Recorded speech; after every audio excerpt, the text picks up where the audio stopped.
Hello दोस्तों, आपने thumbnail में देख ही चुके हैं कि हमें मोटर और सर्किट ब्रेकर का ब्रेकडाउन किस तरह अटेंड करना है। मैं आपको आज ये 5 पॉइंट में सर्किट ब्रेकर और मोटर ट्रिप होने पर ब्रेकडाउन अटेंड करने के बारे में बताऊंगा।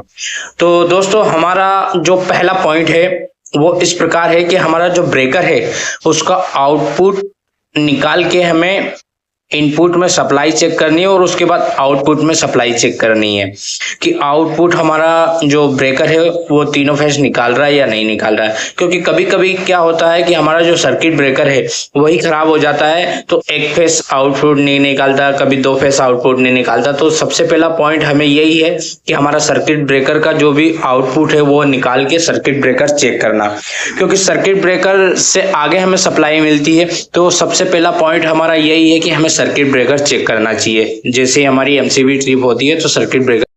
दूसरा जो पॉइंट है हमारा वो है हमारी केबल चेक करना। हमारी केबल कहीं से शॉर्ट सर्किट तो नहीं हुई, हमारे वायर चेक करना कि हमारा वायर कहीं से लीकेज तो नहीं है, क्योंकि हमारे 2 फेस आपस में जुड़ जाने के कारण भी हमारा ब्रेकर ट्रिप होता है।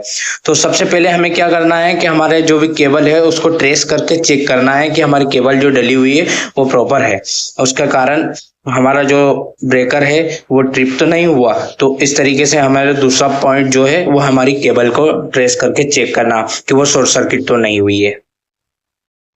तीसरा जो पॉइंट है हमारा वो है मोटर के टर्मिनल से जो हमारा इनपुट आया वो निकाल के उसके जो शॉर्टिंग पट्टी है, डेल्टा में है तो शॉर्ट पट्टी निकालना पड़ेगा, स्टार में है तो शॉर्ट पट्टी निकाल के उसकी जो 6 लीड है 6 लीड को चेक करना पड़ेगा हमारा रेजिस्टेंस तो बराबर है। क्योंकि कभी कभी क्या है, ओवरहीट के कारण हमारी मोटर का बैलेंस अनबैलेंस हो जाता है, रेजिस्टेंस अनबैलेंस हो जाने के कारण ये होता है। तो आपको स्टार में है तो भी पत्तियां शॉर्ट पट्टी निकालनी पड़ेगी और डेल्टा में है तो भी आपको शॉर्ट पत्ती निकालनी पड़ेगी। उसके बाद हमारी मोटर का ये तीसरा जो पॉइंट है ये चेक करके हमें पता करना पड़ेगा।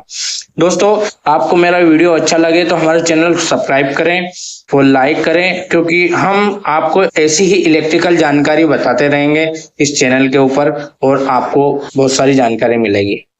चौथा जो पॉइंट है हमारा वो है बेरिंग का। दोस्तों, कभी कभी क्या हमारी मोटर का बेरिंग जाम हो जाता, खराब हो जाता, टूट जाता, उसके कारण हमारी मोटर जो जाम हो जाती है उसके कारण भी हमारा ब्रेकर ट्रिप हो जाता है। जो हमारा बेरिंग है वो प्रॉपर काम नहीं करता, इस कारण से हमारे। पांचवा जो पॉइंट है दोस्तों वो है मोटर ओवरहीट। ओवरहीट के कारण हमारी मोटर जो ओवरहीट हो जाती है उसके कारण भी हमारा ब्रेकर ट्रिप होता है।